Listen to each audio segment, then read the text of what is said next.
I found the warning again. I was standing in the shattered archive vault of the Morthii, a species that had been dead for 600,000 years, and the words were carved into the inner wall of their most protected data chamber.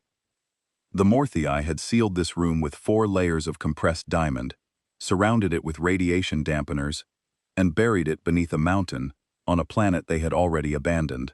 Whatever they stored in here, they wanted it to survive long after they were gone. Most of the chamber held their historical records, their scientific achievements, their cultural legacy. But the deepest wall, the one farthest from the entrance and most shielded from decay, held only one inscription. The world of water and soil does not sleep, it waits. Beneath the inscription were stellar coordinates. I did not need to translate them. I had seen those same coordinates 42 times before, carved and encoded, and burned into the final records of 42 other dead civilizations. The coordinates pointed to a small blue-green planet, orbiting an unremarkable yellow star in an unremarkable spiral arm of the galaxy. The planet was called Earth. This was the 43rd time. My name is Soren Kalt. I am a linguist and archivist for the Concord of Living Races, the cooperative body that represents the 17 civilizations still alive in our galaxy. My job for the past 40 years has been to study the dead, not their bodies but their words. Every species that rises to interstellar capability and then falls leaves something behind. Records, beacons, monuments, warnings. I decode those messages. I learn what killed them. I catalog their mistakes so the living can avoid repeating them. In 4 decades of work, I have decoded the final records of 43 extinct species. They died for every reason imaginable. The Guldran burned through their home star's energy in a mad rush to ascend beyond physical form, and collapsed when the math turned out to be wrong.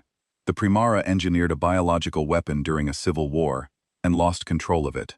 The Tessavrin built an artificial intelligence that decided its creators were inefficient, and replaced them with automated systems that had no one left to serve. Climate collapse, resource depletion, self-inflicted plagues, wars fought with weapons too powerful for the species wielding them. Every extinction was different. Every species died for its own unique reasons. But every single one of them left a warning about Earth.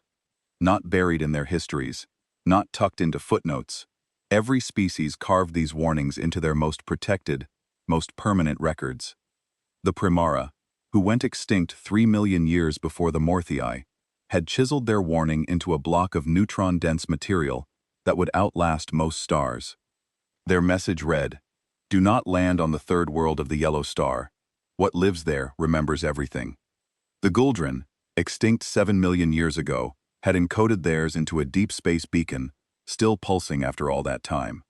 We watched them for 1,000 years. They did nothing. We believed them primitive. We were the primitive ones. The Tessavrin, whose artificial minds had catalogued every world in 3 sectors before they went silent, had flagged Earth with a single designation that translated roughly as, "Do not engage, do not scan, do not approach, pretend it is not there." 43 species, 11 million years of galactic history. Species that had never met each other, never shared information, never existed in the same era, and every one of them, independently, had come to the same conclusion about a planet full of short-lived mammals who still burned dead vegetation for fuel. I stood in that shattered vault and felt the weight of all those warnings pressing down on me like gravity. My research partner, a Doxys analyst named Tovra, was waiting for me outside the vault. The Doxys are a patient species, slow to react, methodical in their thinking. Tovra had worked with me for 18 years and had never once raised her voice. But when I emerged and told her I had found the 43rd warning, something shifted behind her compound eyes. "Same coordinates," she said. It was not a question. "Same coordinates, same planet, same message in different words." Tovra's mandibles clicked slowly, the Daxy's equivalent of a troubled frown. "Soren, I have followed your research without complaint for nearly 2 decades. I have helped you translate dead languages and reconstruct collapsed data structures. But I need to ask you something directly." "Ask?" "Do you actually believe these warnings?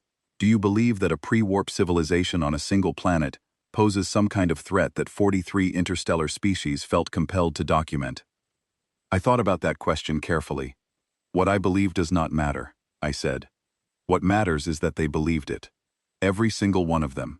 And these were not primitive thinkers, Tovra. The Goldrin mapped the quantum structure of space-time. The Tessavrin built minds smarter than any biological brain. The Primara mastered genetic engineering at a level we still cannot match. These were the most advanced civilizations our galaxy has ever produced, and every one of them looked at Earth and saw something that frightened them. Tovra did not reply for a long time. Then she said, "What are you going to do?" I had been preparing a formal report for the Concord's High Scholars for months. The evidence was overwhelming. 43 independent warnings from 43 unrelated species across 11 million years.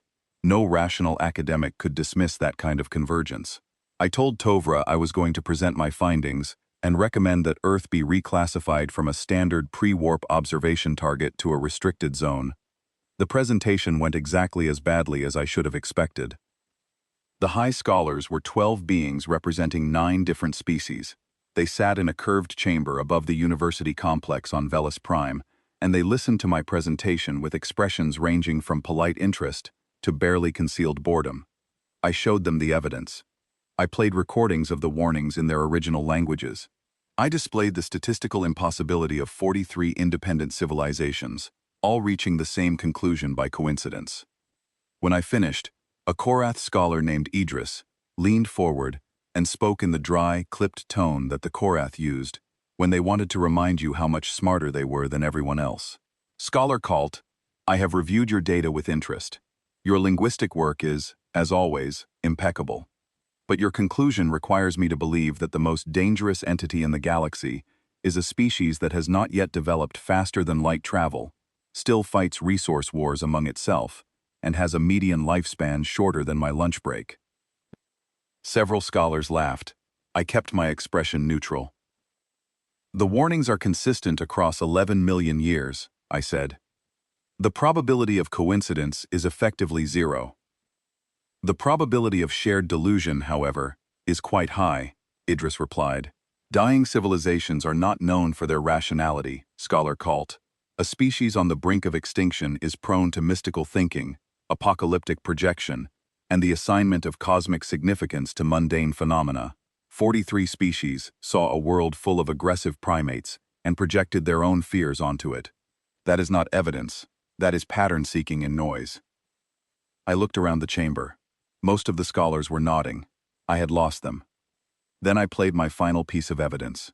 It was the oldest warning I had found, from the Asari, the first known interstellar civilization in our galaxy. They had gone extinct 11 million years ago, and almost nothing of their records survived.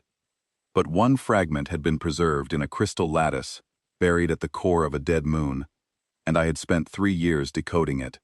The Asari warning was the shortest of all. It contained only one line.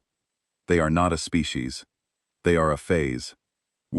The chamber went quiet, not because the scholars understood the words, but because the Asari were legend, the first, the founders, the species that had mapped the galaxy when every other world was still cooling from formation. If the Asari had feared Earth, that carried weight even the most skeptical scholar could not easily dismiss. But the silence only lasted a moment.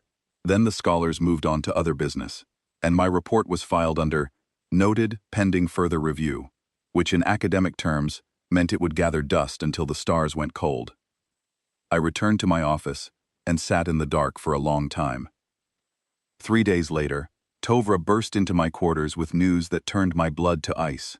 The Valith Dominion had dispatched a colonial survey fleet to Earth's system, 12 warships, 4 troop carriers, and a command dreadnought.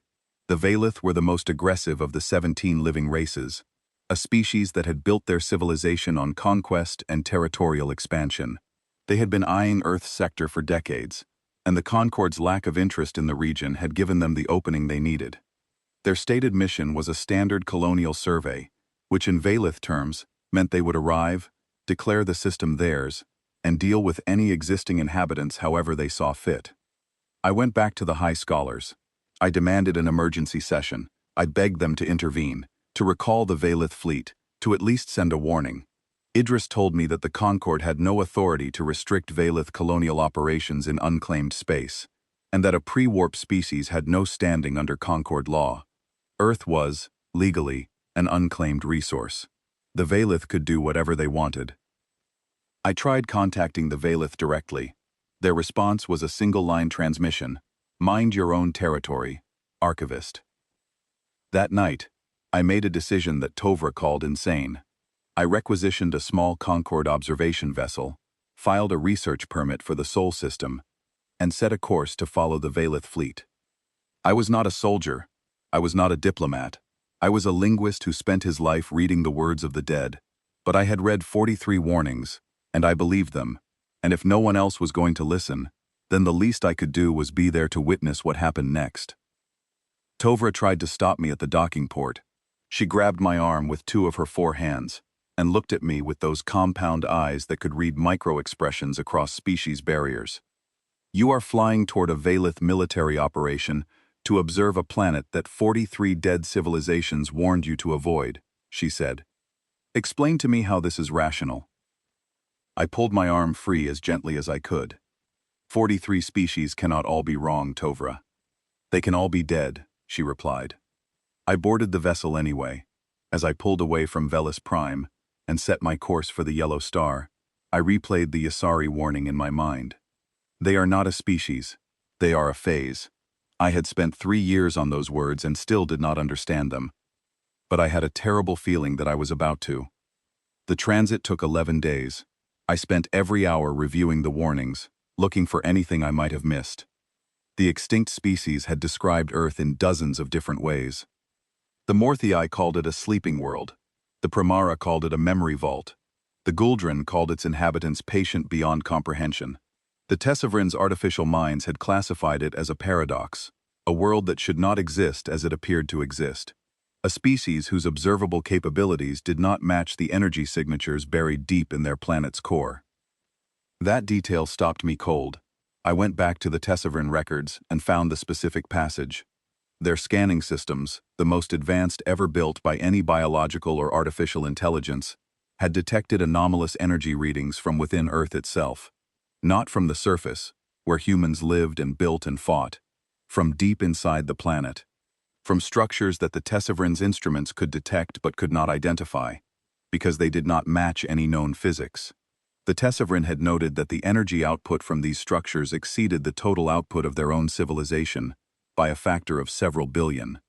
I read that number 3 times. Then I read it again.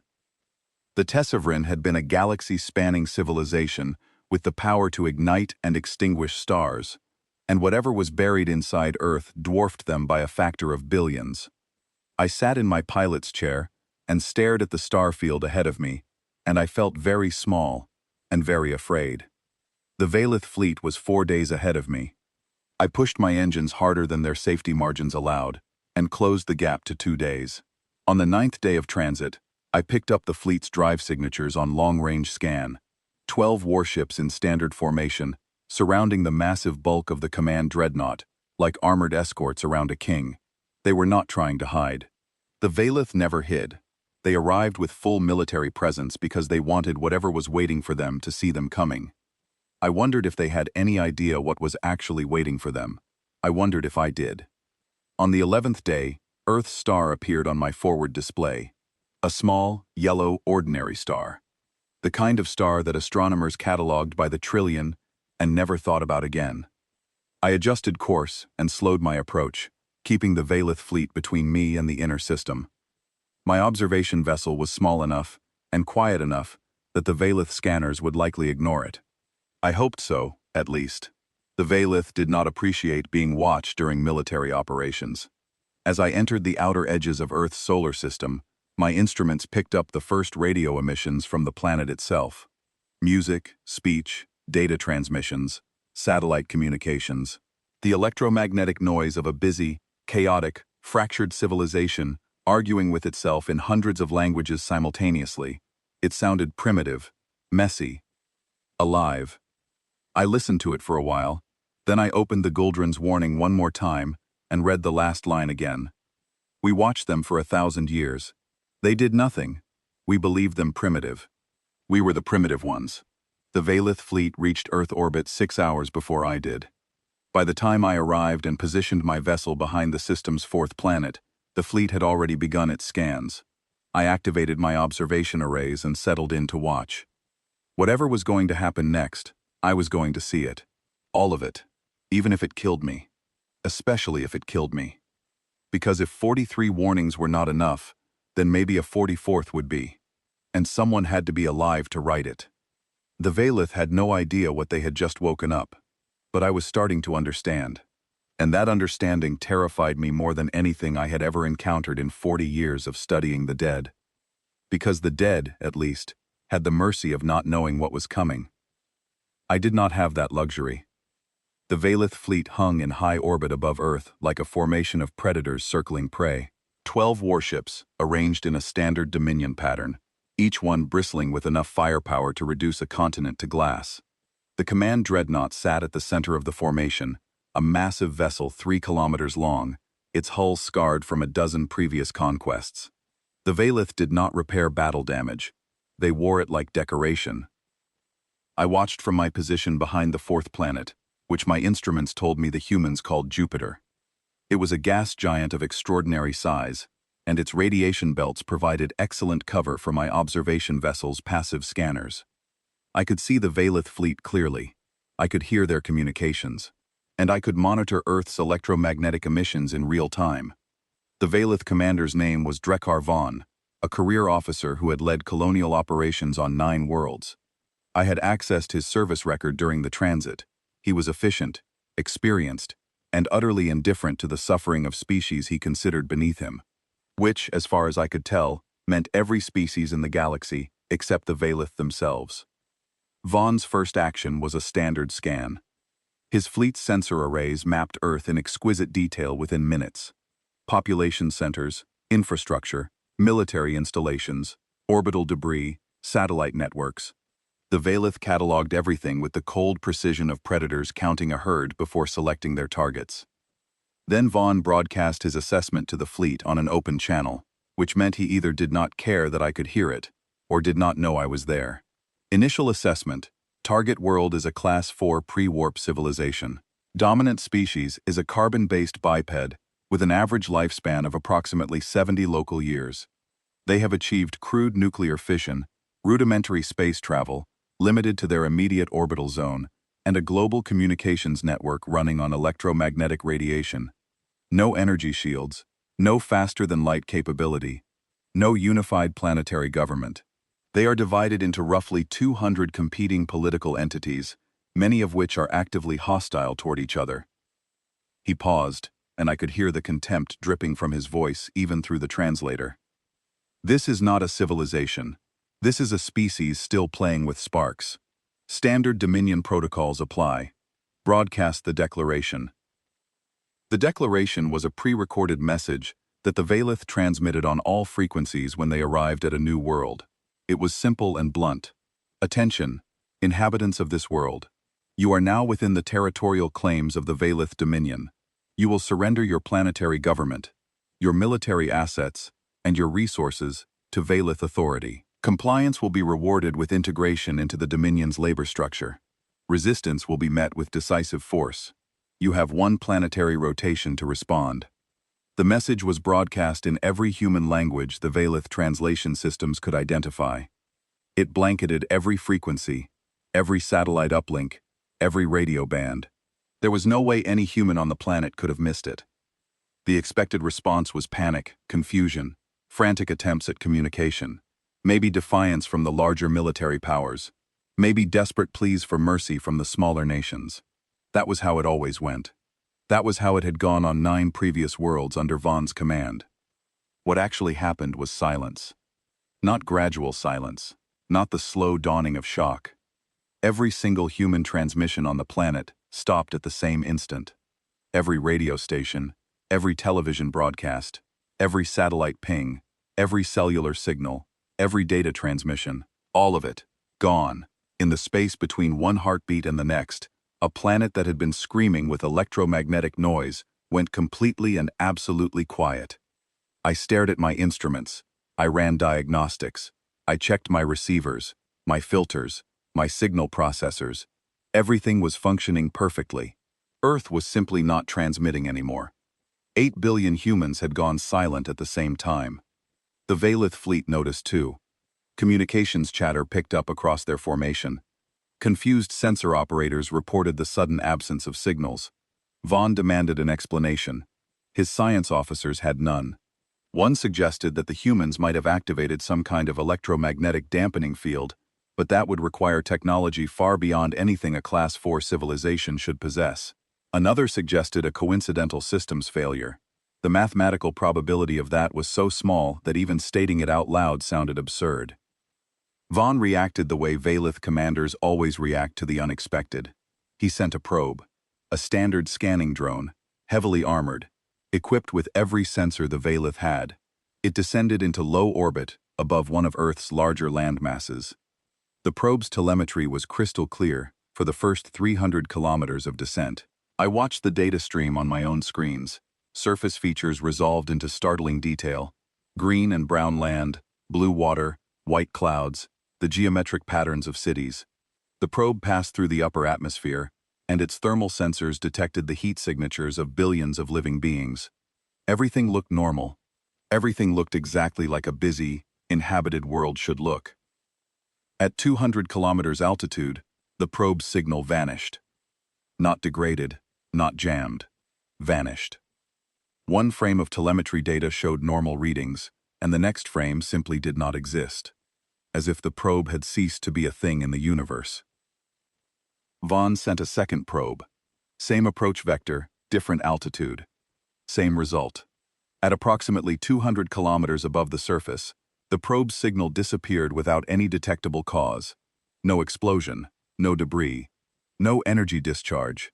The probes did not appear on subsequent orbital scans. They were not on the surface.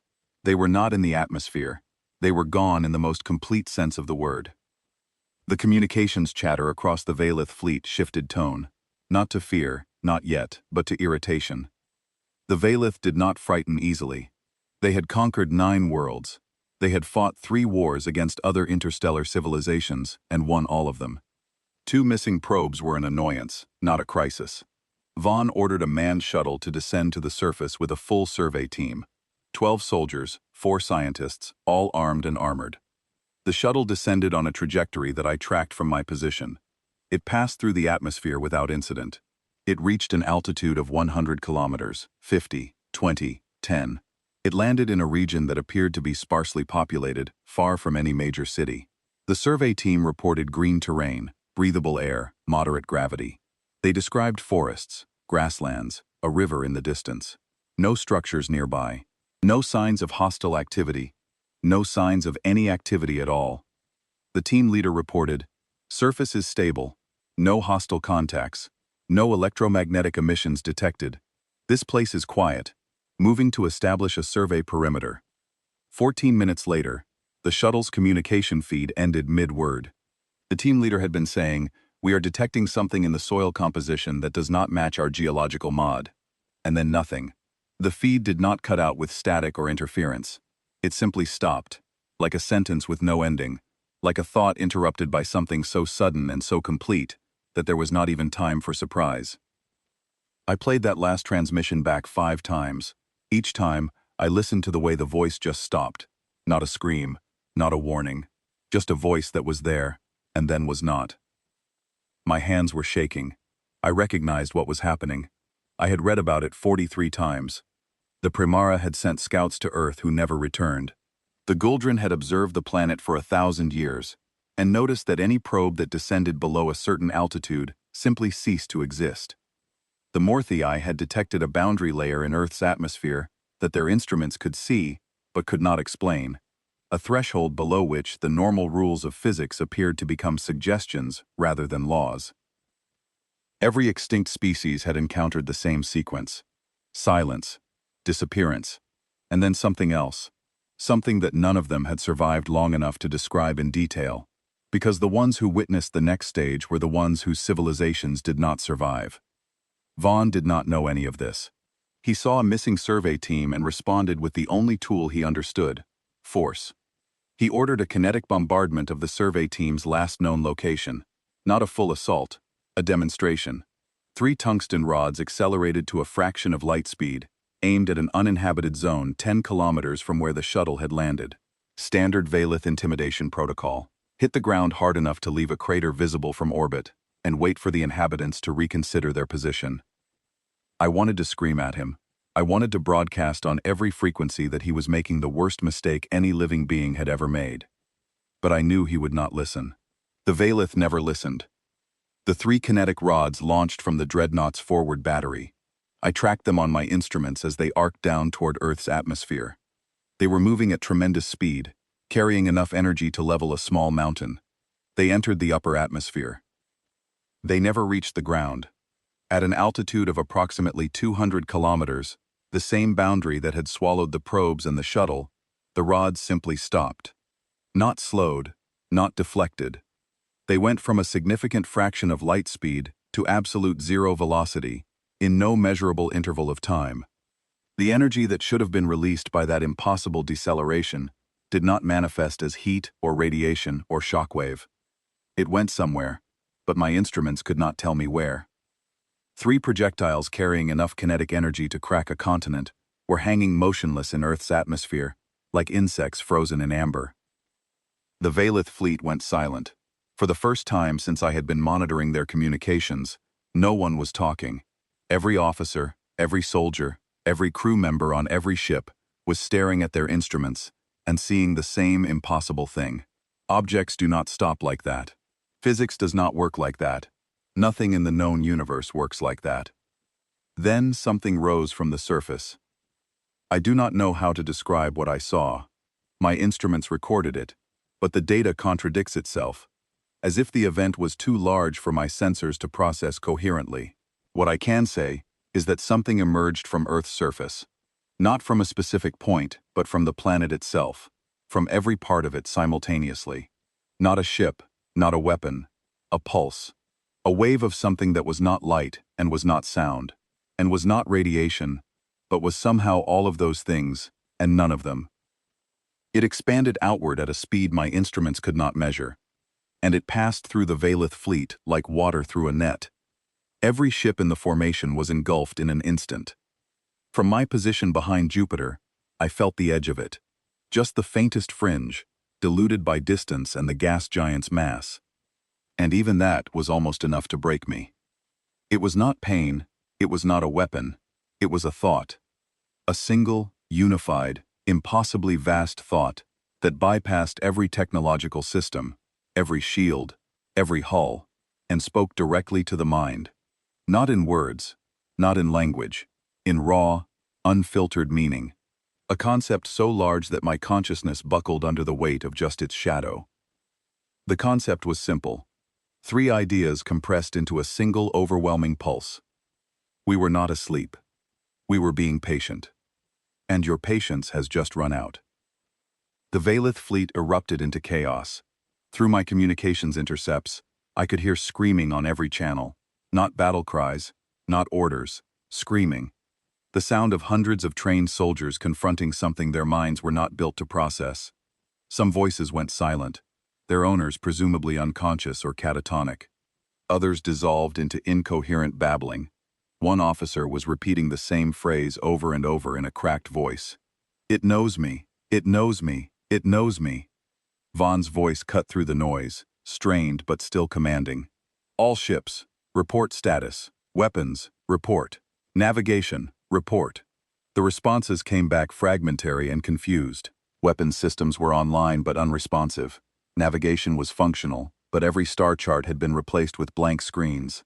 Engines were operational, but locked out of any course that moved closer to Earth. The fleet could retreat. It could not advance. I sat in my pilot's chair behind Jupiter and tried to stop my hands from trembling. I had felt only the edge of that pulse, and it had nearly overwhelmed me. The Valith, who had been at ground zero, had received its full force. Whatever that pulse carried, it had not been designed to destroy. It had been designed to communicate. And its message was clear. You were warned. The Valith fleet drifted in a loose formation, its disciplined geometry broken by the chaos of the pulse's aftermath. Some ships had rotated off-axis when their helmsmen lost consciousness. Others were venting atmosphere from hull sections where panicking crew members had accidentally triggered emergency systems. The command dreadnought listed slightly to port, its running lights flickering in an irregular pattern that suggested internal power fluctuations. Nobody was in control. I monitored their communications from my hidden position and tried to make sense of what I was hearing. Most channels carried nothing but static and confused voices. On the command frequency, Vaughn was attempting to reassemble some semblance of order, but his voice had lost the cold authority that defined Valith leadership. He sounded like a man who had seen something he could not explain and was desperately trying to pretend otherwise. All stations, status report, injuries only. I want numbers, not speculation. The numbers were bad. Over 300 crew members across the fleet were unconscious and unresponsive. Another 200 were in various states of psychological distress, from catatonic silence to violent agitation. The medical officers had no diagnosis, because there was no physical cause. Every brain scan came back normal. Every toxicology screen was clean. The affected crew members were, by every medical metric the Valith possessed, perfectly healthy. They simply could not think anymore. While Vaughn dealt with his broken fleet, I did what I had been trained to do. I researched. I pulled up every fragment of data I had collected from the 43 extinct species and searched for any reference to what came after the pulse. Most species had not survived past this point in the sequence, which was why their records were fragmentary. But a few had lasted long enough to document what happened next, and their accounts were consistent in ways that made my stomach clench. The Dolvarin, extinct 9 million years ago, had left a detailed record of their encounter with Earth. They had been a species of extraordinary patience, watchers by nature, and they had spent over 2,000 years observing the planet from a distance, before one of their scout ships got too close and triggered what they called the awakening. Their description of the pulse matched what I had just witnessed, but what followed was more troubling. The Dolvarin described Earth as a chrysalis world, a nursery disguised as a cradle. They wrote that humanity was not the organism. Humanity was the shell, and something was inside it that was older than the stars. The Tessavrin's artificial intelligences had analyzed Earth with processing power that exceeded anything in the modern galaxy, and their conclusion had been marked with the highest priority flag in their entire database.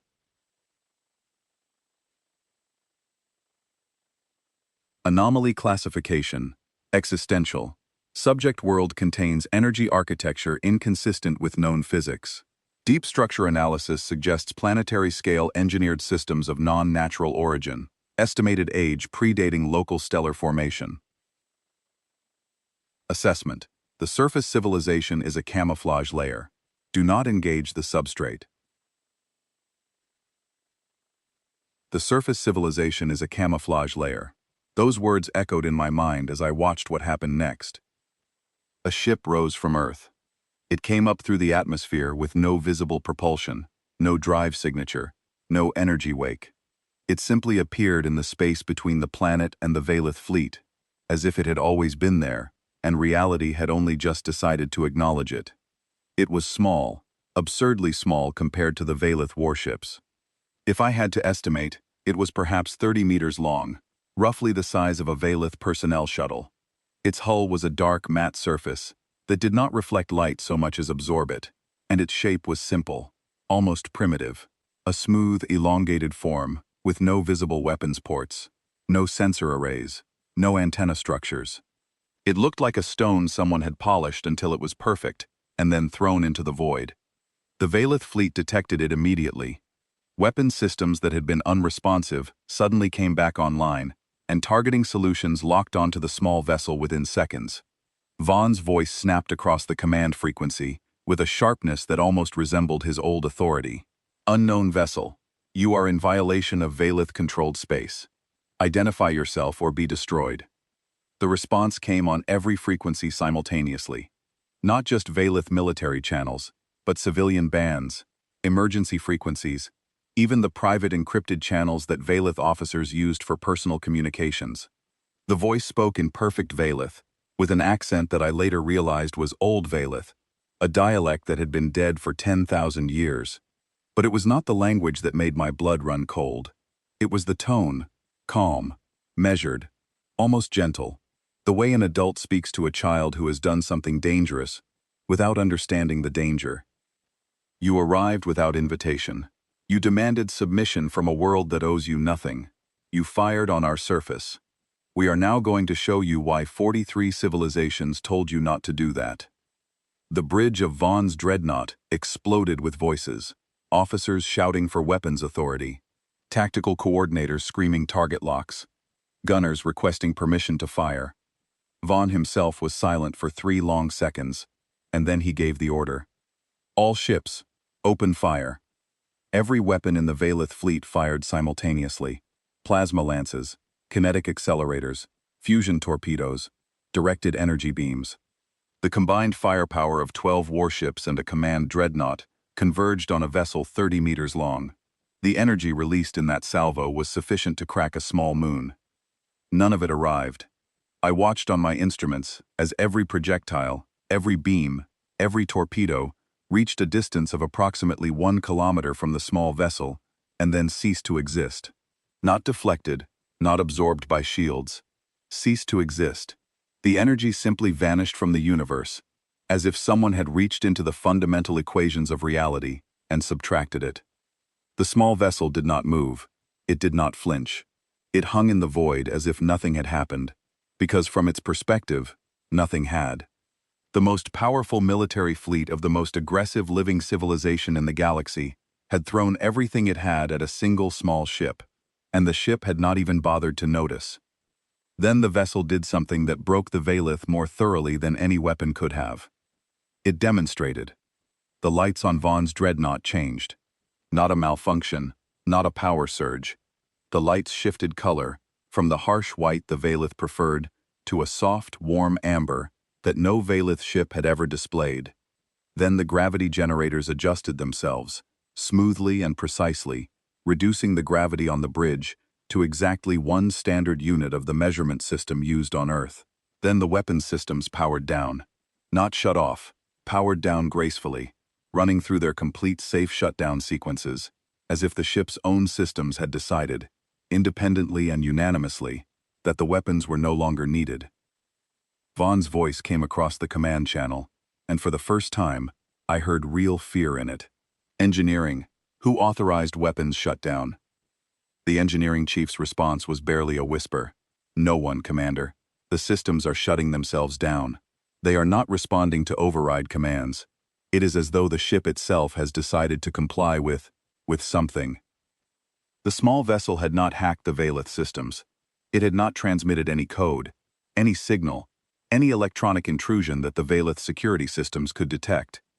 It had simply asked the dreadnought's quantum processors to obey, and they had obeyed. As if they recognized an authority that predated their own creation, as if the fundamental architecture of computation itself acknowledged a hierarchy that the Valith had never imagined. Then the navigation displays changed. On every ship in the fleet, the standard star charts disappeared and were replaced with something else, something that made me lean forward in my seat and grip the edges of my console until my knuckles ached. The charts showed Earth's solar system, but not the way the Valith had mapped it, not the way anyone had mapped it. The new charts revealed structures, vast, impossible structures, woven through the fabric of space-time itself, anchored to the planet, extending outward through the solar system, reaching beyond it, into the galactic plane. A network of constructs so large that their full extent could not be displayed on any single screen. The charts zoomed out automatically, and the scale kept expanding. The structures connected Earth to nodes throughout the galactic arm, then to nodes across the galaxy, then to nodes beyond the galaxy, reaching into intergalactic space in patterns that suggested a web spanning the observable universe. And at every node, pulsing with the same energy signature the Tessavrin had detected in Earth's core, the same reading that their most advanced instruments had classified as impossible. The Valith were not looking at a pre-warp civilization's homeworld. They were looking at the central node of an infrastructure so vast and so old that the galaxy itself was a secondary feature of its architecture. The human voice spoke again on all frequencies. Now you see. Now you understand why they warned you. Every civilization that lasted long enough to detect our resonance learned the truth and left a warning. Not because we harmed them, we have never harmed anyone, but because waking us is the single most dangerous thing a species can do. Not because of what we might do to you, because of what it means about everything you thought you knew. I understood then. The revelation hit me with the force of a physical blow, and I had to grip my console to keep from falling out of my chair. Humanity was not a young species. Humanity was not primitive. Humanity was not a pre-warp civilization struggling toward the stars. The stone tools, the fire, the wars, the slow climb from caves to cities, the fumbling attempts at spaceflight, all of it was a performance, not a deception exactly, something more fundamental and more terrifying. It was a cycle, a deliberate, chosen cycle of forgetting and remembering, of ascending and descending, of being vast and then being small. The humans on Earth's surface were real. Their struggles were real. Their ignorance of their own nature was real. They genuinely did not know what they were. That was the point. That was the entire purpose of the cycle. Humanity compressed itself into biological simplicity, erased its own cosmic memory, and lived as mortals for hundreds of thousands of years. Then something triggered the waking, an external threat, a provocation too severe to ignore, and they remembered. The Guldran had watched them for 1,000 years, and seen nothing, because there was nothing to see. During the sleep phase, humanity was exactly what it appeared to be. The primitive behavior was not camouflage, it was genuine. The wars, the suffering, the slow progress, all of it was authentic experience, being lived by beings who had voluntarily forgotten that they were something else entirely. The small vessel broadcast one final message before the communication channels fell silent. We have slept 47 times. Each time we woke, we found the galaxy filled with new children who had not yet learned the lesson. We will teach it to you once, only once. I sat in the silence that followed and tried to comprehend what I had just witnessed. The most powerful military fleet of the most aggressive species in the known galaxy was hanging dead in space, its weapons cold, its crew broken, its entire understanding of reality shattered. And the entity that had done this had not fired a single shot, had not destroyed a single ship, had simply shown them the truth and let the truth do the rest. 43 species had left warnings, not because humanity had destroyed them, not because Earth was a weapon, but because those species had been wise enough, perceptive enough, or simply lucky enough to catch a glimpse of what lay beneath the surface before they went extinct for their own separate reasons, and they had recognized it for what it was. Something so old and so vast that the appropriate response was not curiosity, not aggression, not even fear. The appropriate response was reverence. And the Valith had responded with tungsten rods and plasma lances. I was still processing this when my communications array picked up a new signal. Not from the human vessel, not from the Valith fleet, from the planet itself.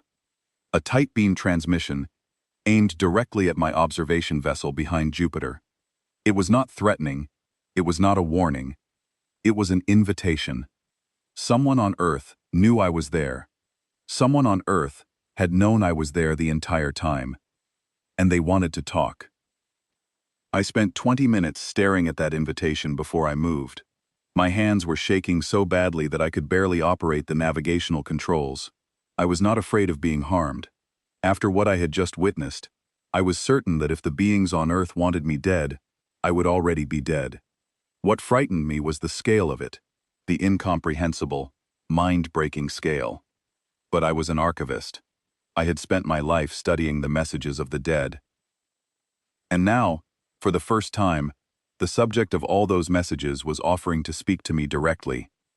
I could not refuse. No matter how terrified I was, no matter how small I felt, I could not refuse. I set course for Earth. The Valith fleet did not react as I passed through their formation. Their ships drifted in disorganized clusters, running lights dim, communications sporadic and confused. Through the viewports of one warship, I could see crew members standing at their stations, staring at nothing. The pulse had not injured them physically. It had done something worse. It had shown them something their minds could not integrate, and they were still trying to process it.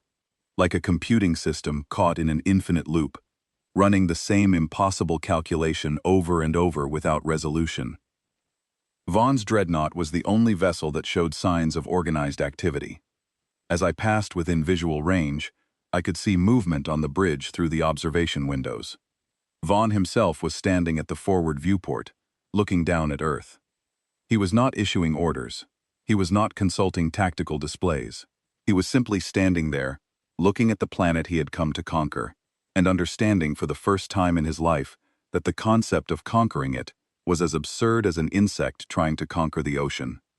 I did not broadcast to the Valith. There was nothing I could say that would help them. They would need time. If they were wise, they would use that time to learn what the 43 extinct species had learned too late. My vessel entered Earth's atmosphere, and I braced for the boundary that had swallowed the probes and the shuttle. But nothing happened.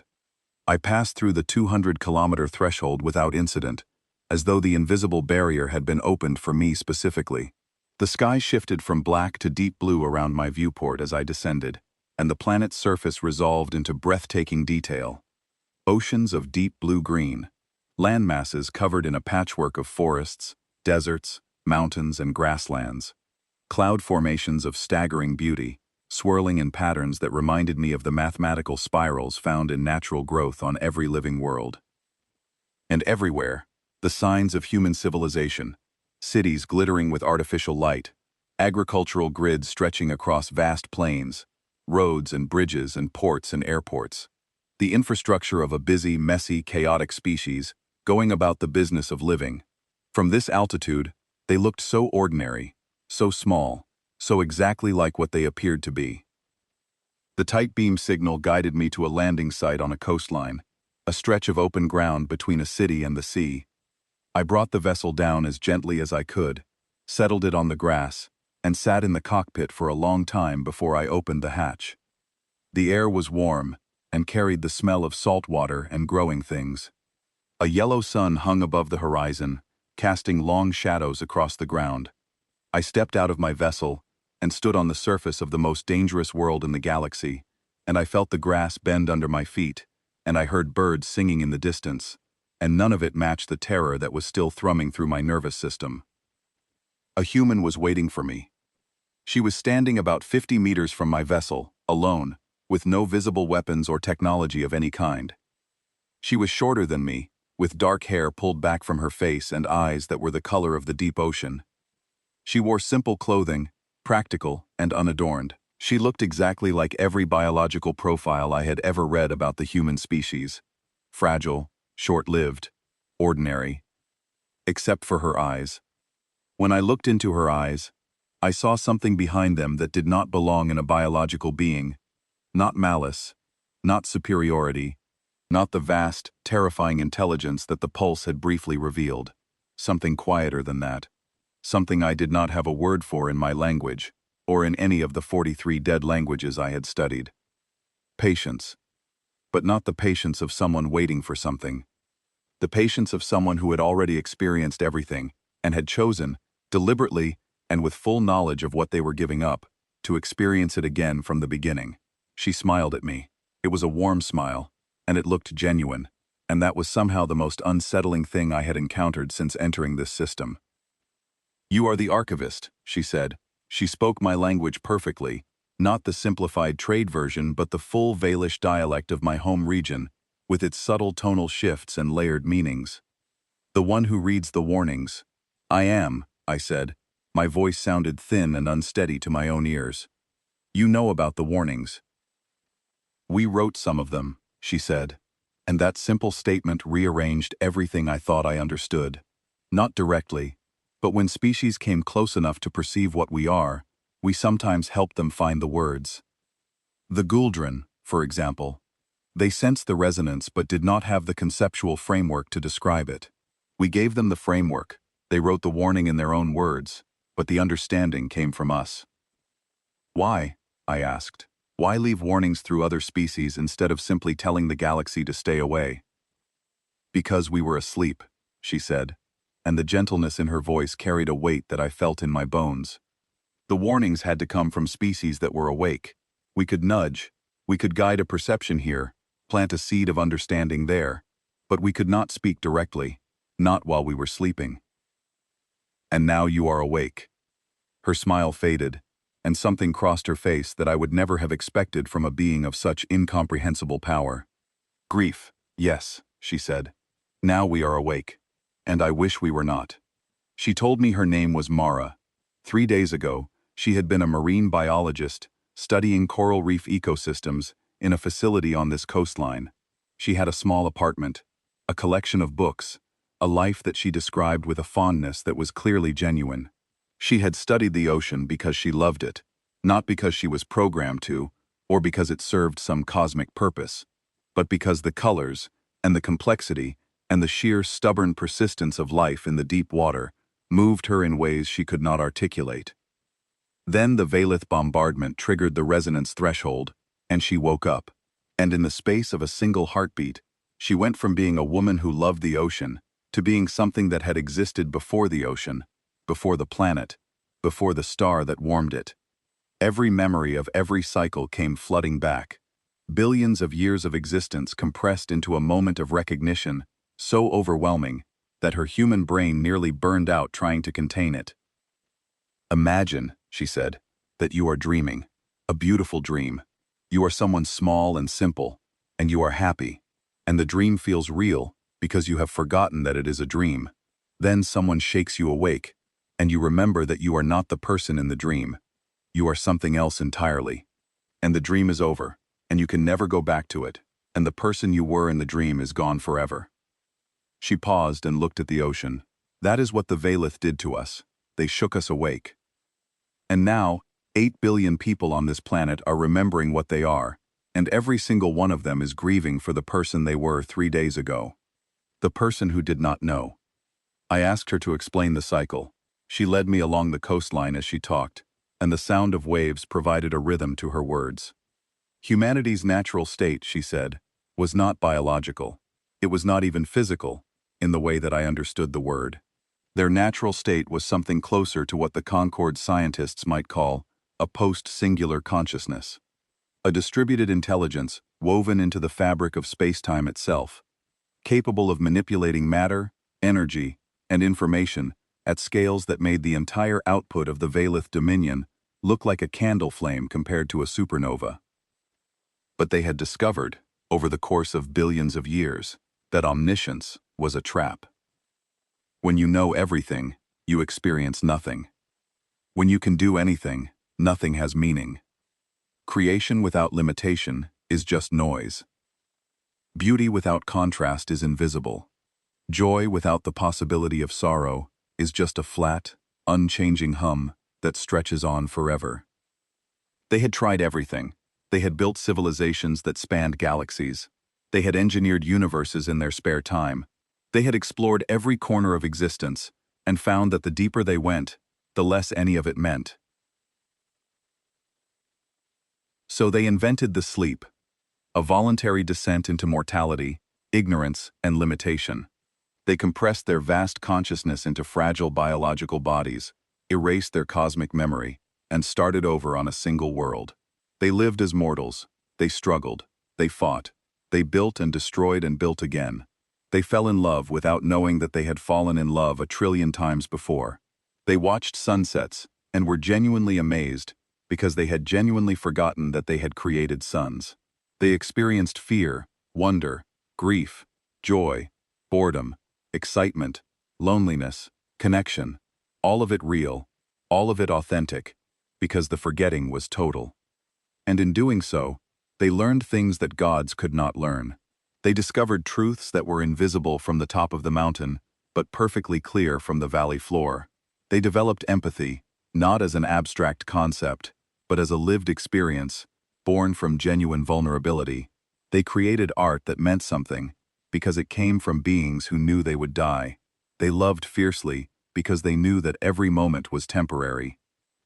That is why we sleep, Mara said. Not because we are tired, because the small life is the most valuable thing in the universe, and the only way to live it is to forget that you are something more. I walked beside her in silence for a long time, processing what she had told me. The waves rolled in and retreated, and the sun moved across the sky, and I realized that I was walking on the surface of a world that was simultaneously a planet, and a chrysalis, and a classroom, and a temple, and that the woman beside me was simultaneously a marine biologist and a god, and that neither identity was more real than the other. The 43 species, I said finally. They did not go extinct because of you. No, Mara said. They rose and fell on their own, for their own reasons. We do not interfere with the galaxy during the sleep. We cannot. We do not even know the galaxy exists. We are too busy being human. But they found you. Some of them. The ones who lasted long enough, who developed sensors sophisticated enough, who came close enough to detect the resonance. They caught a glimpse of what lay beneath the surface, and they were wise enough to be frightened. And they left warnings, hoping that future species would listen. The Valith did not listen, I said. Mara's expression darkened. No, they did not. What happens to them now? That depends on them, she said. Every species that triggers a waking gets this moment, a choice. Some choose to withdraw and learn, some choose to fight. The ones who fight are the ones whose warnings are the loudest in the archaeological record, because they learned the lesson the hardest way. Did you ever? I hesitated. Did you ever destroy a species? No, Mara said, and the word carried absolute certainty. We have never destroyed anyone. We do not need to. A species that attacks us is a species that has already decided its own fate. We simply stop protecting them from the consequences of their own actions. Protecting them? She looked at me with those deep, patient eyes. Soren, do you know what would happen if we simply stopped maintaining the physical constants in this region of space-time? If we withdrew the stabilization fields that keep the local vacuum from decaying into a lower energy state? Every star within 1,000 light-years would undergo a catastrophic phase transition, not because we destroyed them, because we stopped holding them together. The galaxy does not work the way your physicists think it works. It works because we make it work. Because we maintain the architecture that allows matter and energy and life to exist in this configuration. We do this even while we are asleep, even while we have forgotten what we are. The autonomic systems run regardless. But if a species pushes hard enough, if they do enough damage to the resonance nodes, the autonomic systems redirect resources to defense, and the maintenance falters, and things begin to break down. The implications of that statement cascaded through my mind like falling stones. The galaxy itself, the stars, the planets, the fundamental forces that held everything together, they were not natural phenomena. They were maintained systems, and humanity maintained them. Unconsciously, automatically, even while sleeping, the entire structure of physical reality in our region of space was an engineered environment running on infrastructure that humanity had built so long ago that even they had forgotten building it. I felt dizzy.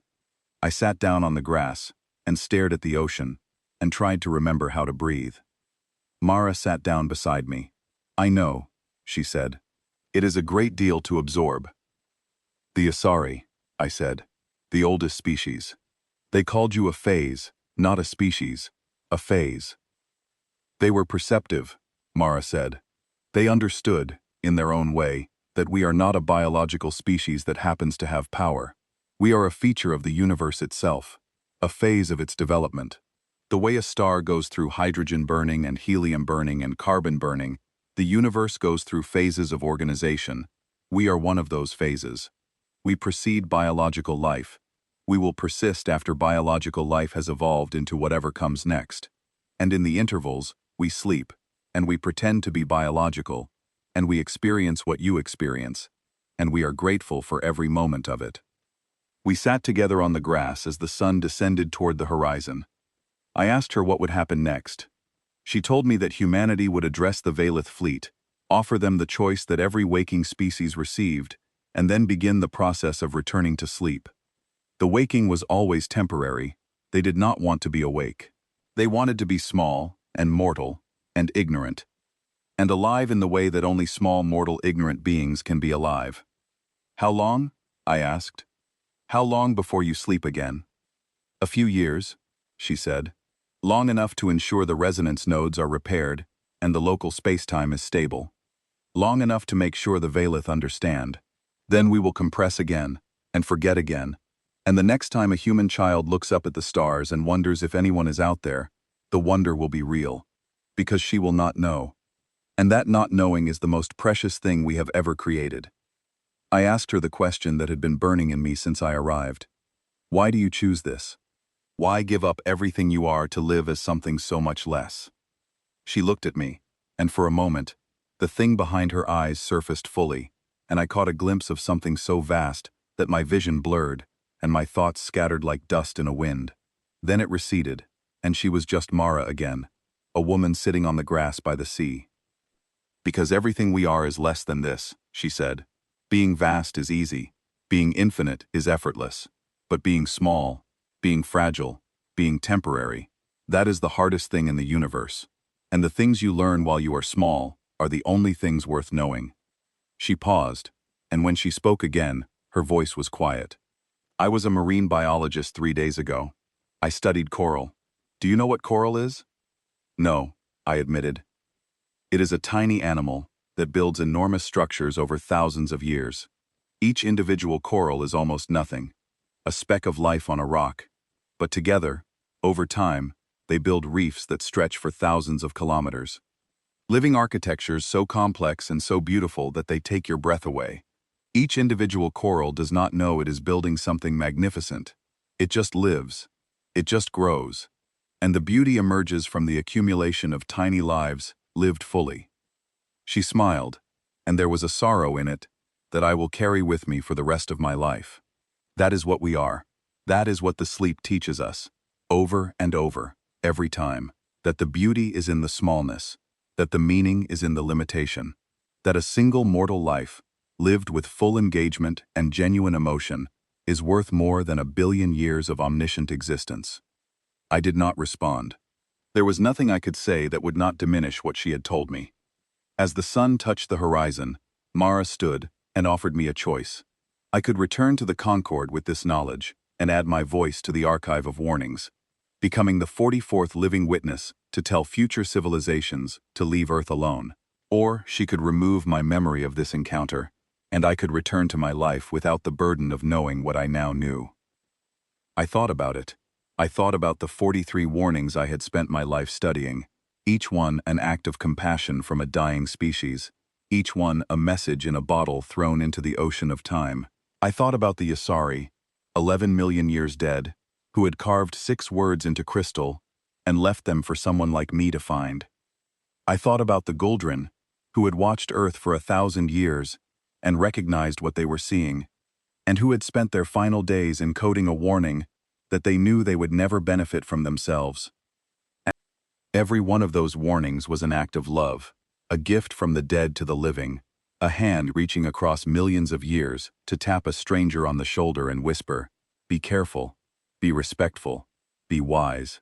I could not refuse that legacy. I would not. "I will remember," I said. "I will write the 44th warning." Mara nodded, as if she had expected that answer. "Then remember this as well," she said. "We will sleep again soon. We always do. And when we wake next, in 100,000 years, or 1,000,000, we will look at the galaxy and see what you built while we dreamed. We have never been disappointed. Every species, no matter how small, no matter how brief, builds something worth remembering. That is why we sleep, so that you have room to grow without our shadow over you." I returned to my vessel as the last light faded from the sky. I flew back up through the atmosphere, past the boundary that had swallowed probes and shuttles but let me pass unharmed, and into the cold clarity of space. The Valith fleet was still there, still drifting, still broken. As I passed through their formation, I saw that some of the ships had begun to move under their own power, turning slowly away from Earth, setting courses for home. Vaughn's dreadnought was among them. The Valith had made their choice. They had chosen to withdraw. Not all of them. 3 warships remained in orbit, their weapons systems still locked on the planet below. Their captains had not accepted what they had been shown. They had not learned the lesson that 43 dead civilizations had tried to teach them. As I watched, the small human vessel rose from the surface one final time. It approached the 3 remaining warships and hung before them like a single star in the darkness. The human voice broadcast one last time on all frequencies. You have been given a choice. Your commander has chosen wisely. You have not. We will not harm you. We will never harm you. But we will ask you a question, and you will answer it honestly, because in our presence, dishonesty is not possible. The three warship captains tried to respond with threats, their weapons powered up, their targeting systems locked on. The question is this who you want to be? Silence. A long, stretching silence that felt like it would swallow the universe. Then, one by one, the three warships powered down their weapons. One by one, they turned away from Earth. One by one, they followed Vaughn's dreadnought toward the outer system and the long journey home. I watched them go, then I set my own course for Velis Prime. The journey back took 11 days, and I spent every one of them writing. Not a report, not an academic paper, not a presentation for scholars who would laugh and move on to other business. I wrote a warning, the 44th warning, written not by a dying species but by a living witness. Written not in the desperate hope that someone might listen, but with the certainty that someone must. When I arrived at Velis Prime, I went directly to the Hall of Scholars. I did not request a session. I did not submit a proposal. I walked into the chamber while a routine session was in progress, and I stood at the center of the floor, and I spoke. I told them everything. I told them about the Valith fleet, and the silence, and the probes that vanished, and the pulse that broke 300 minds. I told them about the small vessel, and the demonstration, and the navigation charts that revealed an infrastructure spanning the galaxy. I told them about Mara, and the sleep, and the cycle of forgetting and remembering. I told them about the coral. When I finished, the chamber was silent. Idris, the Korath scholar who had dismissed my research with such elegant contempt, was staring at me with an expression I had never seen on a Korath face before. It took me a moment to recognize it. Humility. "What would you have us do?" he asked.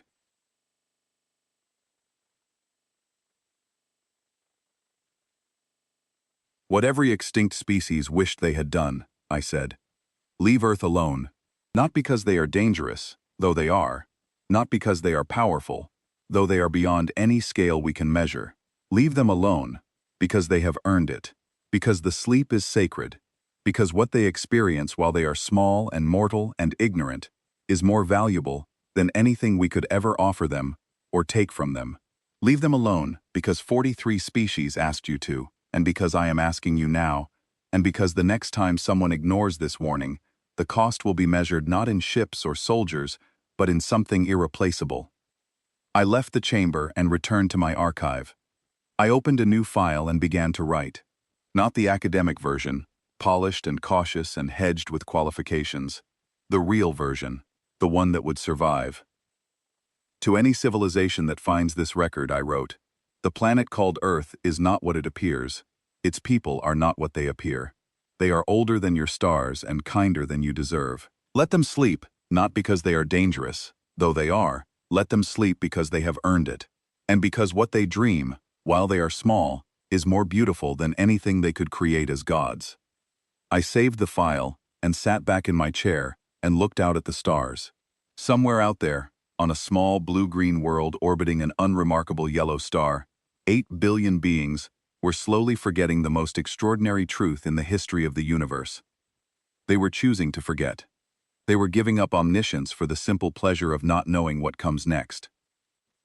And in 100,000 years, or 1,000,000, or 10 million, when they had lived enough small lives and learned enough small truths, they would wake up again. They would stretch and remember, and look out at the galaxy with ancient eyes, and they would see what we had built while they dreamed. Mara had said they had never been disappointed. I found myself hoping, with an intensity that surprised me, that when they woke next and looked at what the Concord and the Valith and all the other living races had built, they would not be disappointed then either. I closed my archive and turned off the lights and sat in the darkness and thought about coral. Tiny animals building something beautiful, one small life at a time, never knowing what they were creating, never needing to know. I thought about Mara, who had loved the ocean, and who had lost that love in the space of a heartbeat when she remembered that she was older than the ocean itself. I thought about the 43 species who had died with warnings on their lips, and I thought about the silence, that perfect, total silence that had fallen over Earth when the Valith arrived. 8 billion people, going quiet at the same instant. Not because they were afraid, not because they were preparing a defense, because somewhere deep inside them, beneath the layers of forgetting, beneath the mortal minds and mortal bodies and mortal concerns, something had stirred, something had opened one eye and looked up at the sky and seen the Valith fleet hanging there like a threat. And that something had not been angry. It had not been hostile, it had simply been awake. And that was enough to silence a world. That was enough to break a fleet. That was enough to make an archivist who had spent his life reading the words of the dead understand for the first time what it meant to be alive. I sat in the dark and watched the stars, and I wondered if the galaxy was not what I had always believed it to be, a vast, cold, indifferent expanse of matter and energy, where life struggled alone against the void. I wondered if it was something else entirely, a nursery, a garden, a classroom, a place where small things could grow and learn and build, and fail, and try again, tended by something vast and gentle, that loved them enough to forget its own power, so they could discover their own. I did not know the answer, but I knew one thing with absolute certainty. When humanity sleeps next, and they will, because they always do, I want to be one of the small things growing in the garden they leave behind. I want to build something worth remembering. I think that is what the warnings were really about. Not a caution against danger, not a plea for self-preservation, but a reminder, passed from the dying to the living, from species to species across millions of years, that we are not alone in the dark. We have never been alone in the dark. We just forgot. And somewhere, on a small blue world that only appears to sleep, something ancient and kind is dreaming our future, one small life at a time.